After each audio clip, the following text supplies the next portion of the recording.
kirina nga n'okwogera mazima mugatya ekyo kati nga nkitaddaawo ekigulalogi njagala kifundikira n'ebigambo bino.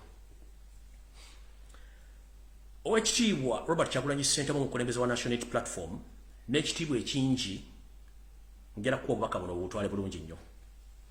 Ndi musajja Muganda muzzukulu w'amazige yejjajjange w'akasolya oba yejjajjange omukulu w'ekika.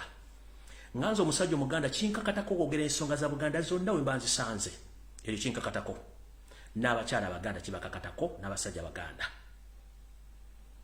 Sebo njala kutegeeza bukyanga tutandika ebintu bino okuva mu mwaka gwa 2018 wasirika ensonga za Buganda nga tozoogerako. Ffe abaana n'abazzukulu ba Buganda tutandika ensonga zino. Ngenda kusaba nga bwe wasirika ku nsonga za Kabaka osirikire ddala. Nkusaba nga bwe wasirika ku nsonga za Kabaka osirikire ddala. Tunakwatagana by'obufuzi n'ensonga za Kabaka ngeri gye wazisirikamu zisirikire ffe abazzukulu abaana n'abazzukulu abasobola tusookereko. Wabwe oli byabufuzi kati ffe abasobola okwogera ensonga zino tuleke tuzitambuze nga wali osirise woba osirikira ddala. Kubanga kino kyeyolese posti gy'okoze bannakigwanyizi be nayogerako nga nakava mu kkomera nti abali mu National Unity Platform abakolera Museveni bo gwe mulimu gwabwe okujjukizaako bulijjo okola posti teri munnamawulire agipostinga, teri TV egyogerako, teri mukozi wa NRM agyogerako, teri muntu yenna agyogerako. Naye bw'okoze posti kubanga eyamba internal waka waabwe within the system of NRM, CBS egibuukidde, BBS egibuukidde, NBS egibuukidde, NTV egibuukidde, ba NRM propagandalist bonna bagibuukidde. Ask yourself why. Eno post gyososokola. No, okoze post nyingi bukyanga oyingira National Unity Platform, bukyanga otandika ne teri muntu era yasasanyiza post eyo yonna yonna teri. Ask why. Kubanga obayambyeko ku mulimu gwabwe. Watugamba twogera amazima nga kugambe wange oyina ensobi bingi kugambe kati kugambe olwaliro. 50% of the post you made, it was a mistake. It was a mistake. Kinoze nkigamba nyaganyiza Lumbuye. 50% of the post you posted or you made today, it is a mistake. One, you told us to come out and speak and we use our what? Our Melongolo Borongata. So we are trying to exercise our rights as we Ugandans and we Uganda. But just make a survey today about the post you made. It has made a day for national movement, for national resistance movement, for those who are working for NRM and those individuals who are in no poor working for the state. Because that it was their prayers they have been looking for. Mike has spent even more than $500,000 US dollars, even beyond, to put me down. He had failed. Until I don't know who's pushing him behind to come out to post such things. I don't know someone, maybe I don't know who's pushing you, but nkugambye olwa post gyokoze 50% ebadde ntu 50% ebadde nfu. Kino kigambye take it or leave it. That's why buli munyampi yenna agibuukidde kubanga that is their desire. That is their desire. Kyebadde balinda. Naye nze bampita Lumbuye, ndi muzzukulu w'amazige nanaazibwa ekyogero nayalulwa. Omukulembeze Katonda gw'osinza nsaba kukwatireko osobole ensonga ezimu osooka ozeetegerezanga era nga tonajja ku mutimbagano kuwandika kintu kyonna mu nsonga ezimu. Jjukira ekintu kye tulimu kyalire, akati kakuli mu ngalo naye akati katandise okuseseetuka. Akati akalire kakuli mu ngalo naye katandise okuseseetuka naye nga tokimanyi. Abakuli okumpi bagenda okusuula.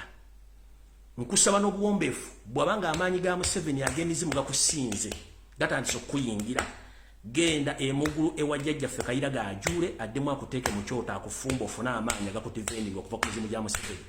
Otherwise, 50% it was a mistake, but 50% you were right. That's why I told people, if you are going to encourage people to demonstrate, to demand, so that our king is taken for further medication, we should not use no attires anywhere to zijemo. Nkusaba president, bobanga asirika ku nsonga za Kabaka, stay where you are, keep quiet. Faka driving ekintu kyaffe. The only thing which I agree with you is no attires. That's all. Ebisigadde bitulekere. Nga bwatulekera amazina gano gatulekere. 50% it was a mistake, 50% was correct, because omukyala yavuddeyo kwekalakaasa yakozesezza no attires, but she was right 100%.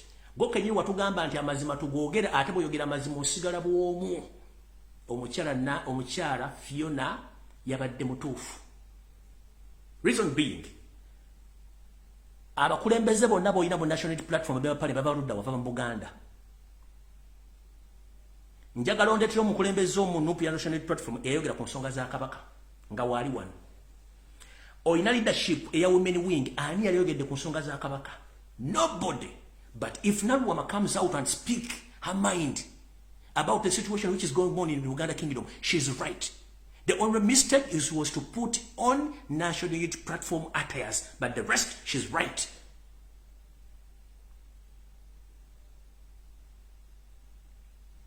Buli omu muleka akozesa omutwe gwe ayogera amazima ge.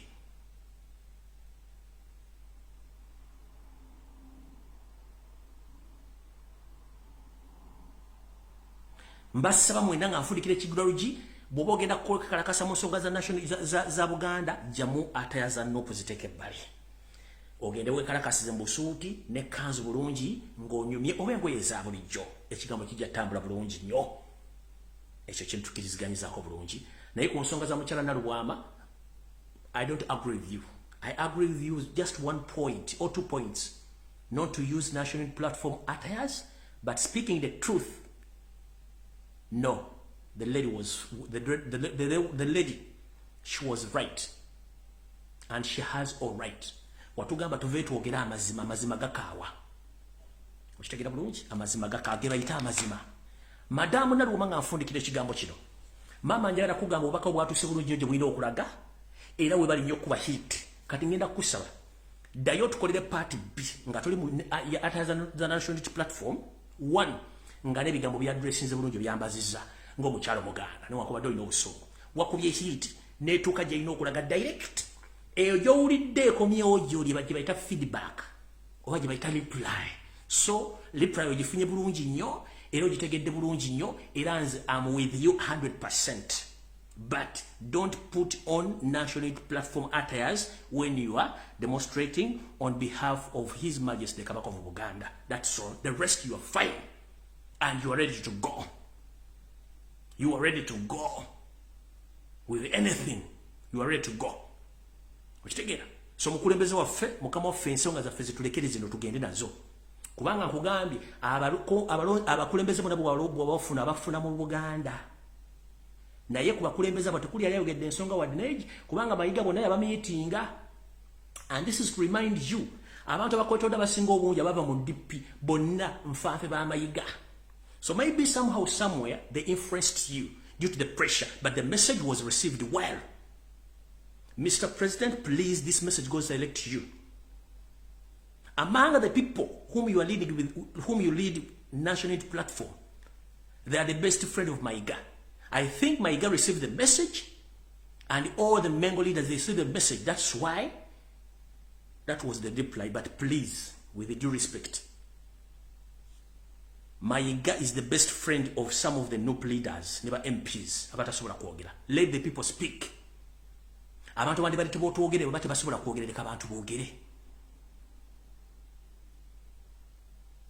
Naluwama tukolere hiti ey'okubiri, hiti esooka yeyo reply wagiwulidde. Kitegedde bulungi.